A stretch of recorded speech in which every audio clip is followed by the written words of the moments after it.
Bonjour, je suis Stéphanie Desker, bienvenue sur Liberté TV, une chaîne YouTube où on parle de conscience et de liberté. On parle de développement spirituel, de développement personnel, de la conscience en général, de l'ego, de l'âme. Bienvenue à bord.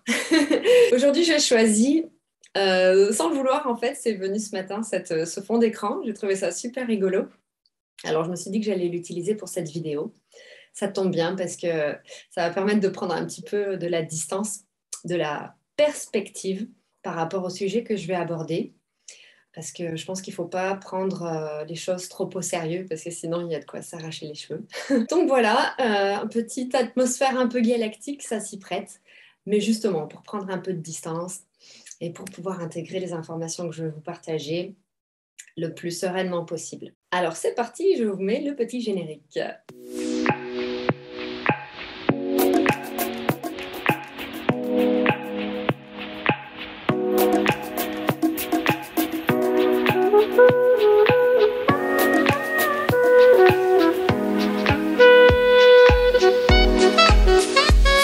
Bienvenue sur ma chaîne si vous êtes nouveau. Aujourd'hui, je voulais vous parler de la réintégration de l'âme dans le corps physique. Je voulais vous parler également des manipulations sur la planète énergétique mondiale. J'ai choisi un texte qui est venu à moi tout simplement. Donc, c'est pas moi qui l'ai écrit, c'est Laura Marie du site Harmonic Universe, qui est une école multidimensionnelle de préparation à l'ascension planétaire.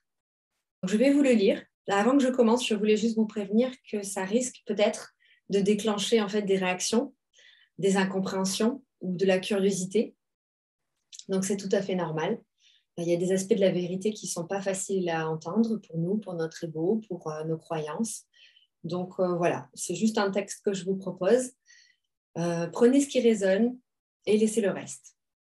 Vous êtes prêts? Allez, c'est parti. Le combat qui a lieu présentement sur Terre est le même que celui qui a eu lieu en Lémurie, en Atlantide et en Égypte, et dans beaucoup d'autres précédentes civilisations ayant foulé le sol de cette planète. Alors, je vais vous mettre un lien vers un article dans la description de la vidéo qui s'intitule « L'histoire se répète », si vous voulez creuser un petit peu plus ce sujet-là. L'avantage qu'avaient cependant les précédentes civilisations était qu'elles connaissaient leur véritable nature cosmique. Les Égyptiens n'étaient autres que les Lémuriens et les Atlantes, ayant tenté de reconstruire leur savoir. Et d'autres civilisations ont tout fait pour détourner ce savoir sacré et se l'approprier à des fins égocentriques, de pouvoir et de domination. Et aujourd'hui, des bribes de ce savoir sacré, des grands initiés, qui a été volé, est utilisé dans les sociétés secrètes présentes sur cette planète, mais à des fins de pouvoir et d'asservissement de la population. La magie est utilisée, mais dans le but de contrôler et d'imposer sa propre volonté sur l'autre, magie noire contre magie blanche. Et les vérités sacrées présentes dans les religions ont toutes été détournées, souillées et transformées en des systèmes de contrôle du peuple ignorant de sa véritable nature et encore incapable de discerner ce qui l'a servi de ce qui le rend libre. Au lieu de se libérer, les croyances rendent esclaves et enferment la conscience dans une prison, aux allures parfois rassurantes et dorées. Et cela reste une prison. Seule la vérité rend libre. Le principe de la réalité augmentée est un leurre qui piège l'individu se laissant séduire.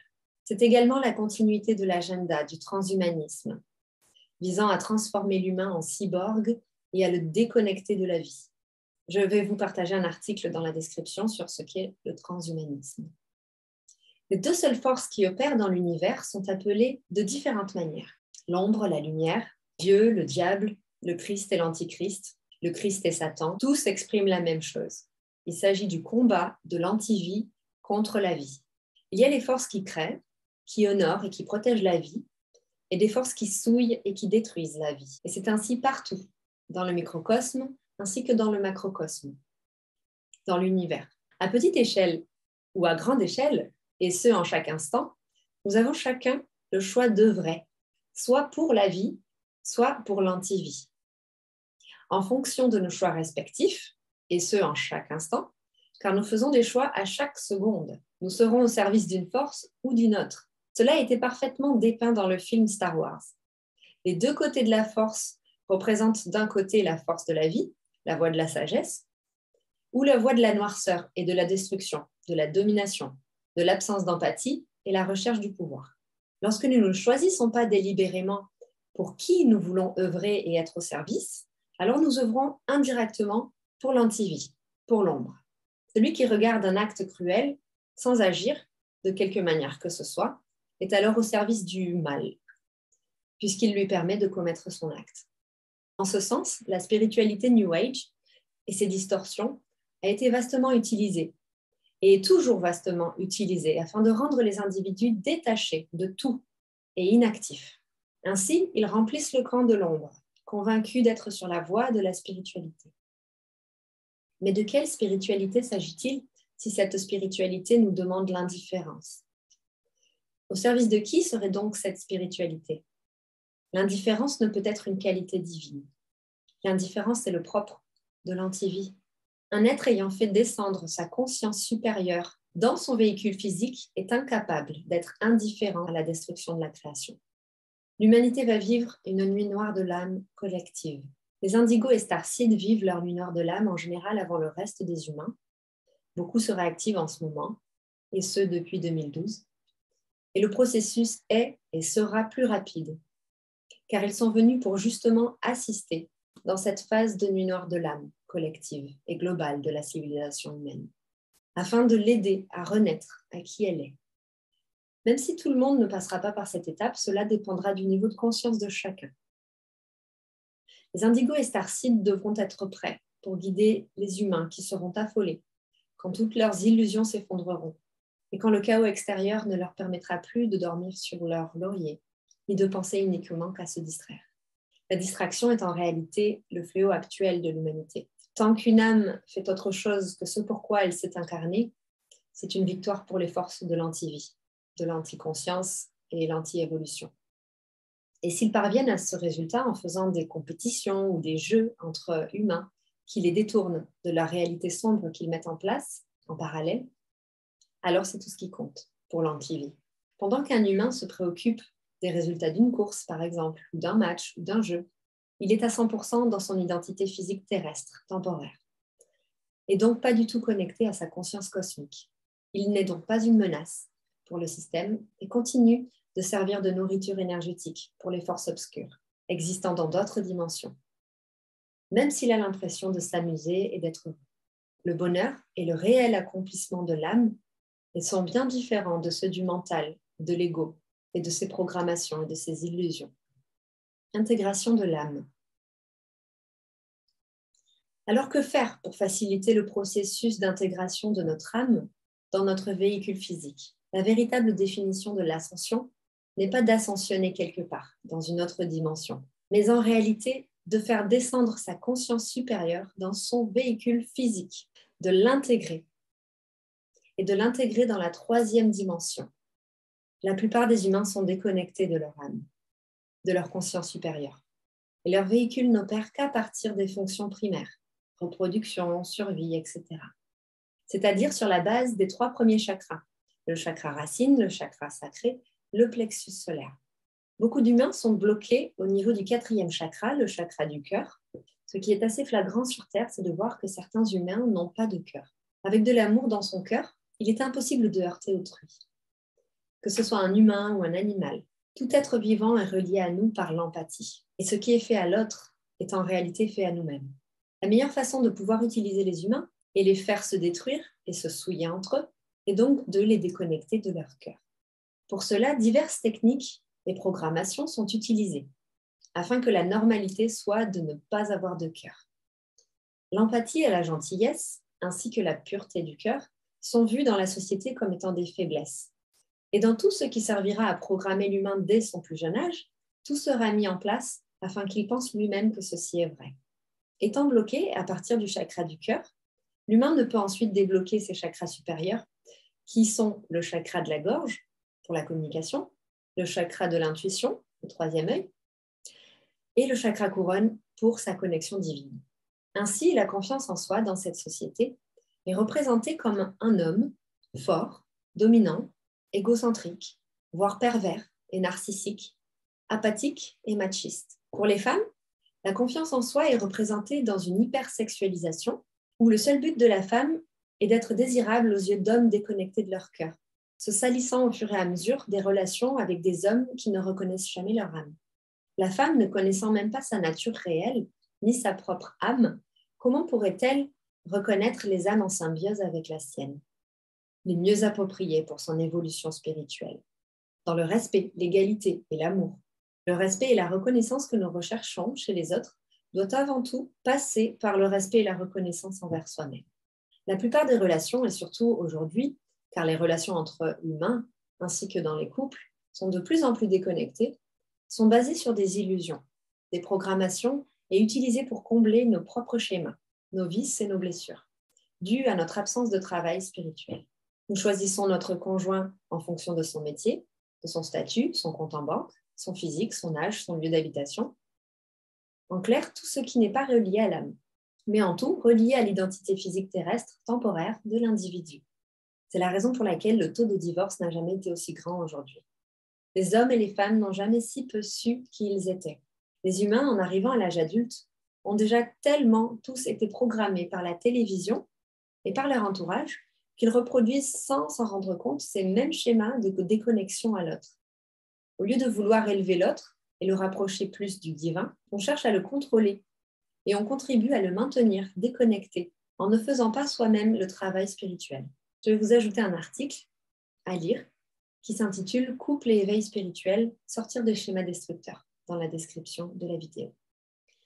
Alors la question est, comment incarner sa conscience multidimensionnelle?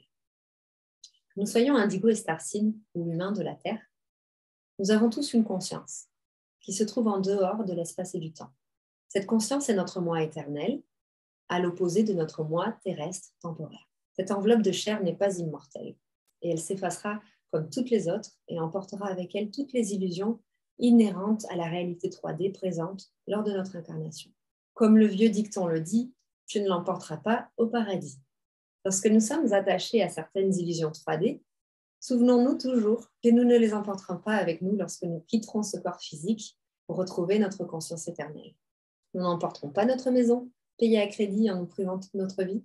Nous n'emporterons pas notre voiture, nous n'emporterons pas notre Rolex, nos vêtements de marque, notre plaque avec notre métier inscrit dessus. Par contre, nous emporterons avec nous toutes les leçons comprises et non comprises, les manquements, les non-responsabilisations, les actes de cruauté, de méchanceté ou d'indifférence que nous aurons perpétrés, ou au contraire notre humilité, notre sagesse, notre gentillesse et notre pureté du cœur, que nous aurons su conserver lors de cette incarnation et malgré les souffrances et les attaques extérieures d'un monde déconnecté de sa réelle nature et des autres civilisations et créatures peuplant sa réalité.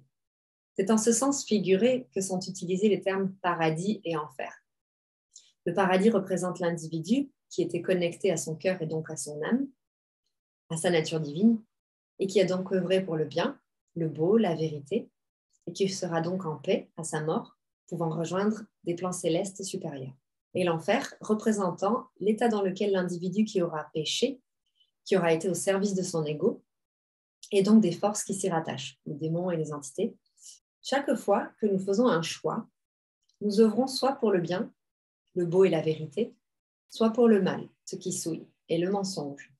Et en fonction, nous faisons des pactes avec des entités correspondantes qui ont besoin d'un appui dans la dimension physique pour manifester le beau ou bien pour manifester le laid, la disharmonie. Et aujourd'hui, dans cette phase finale de libération de la planète, il nous est demandé de faire un choix, de trancher plus que jamais et de choisir son camp. On ne peut pas œuvrer pour la lumière et l'obscurité en même temps. On ne peut pas œuvrer pour la vie et pour l'anti-vie en même temps. Cela ne veut pas dire que nous devons être parfaits. C'est impossible dans un univers aussi infecté, où quasiment plus rien ne répond à son état avant la chute, mais notre position doit être claire, au moins dans notre esprit. Car c'est par l'esprit que tout commence et que tout peut être effectué.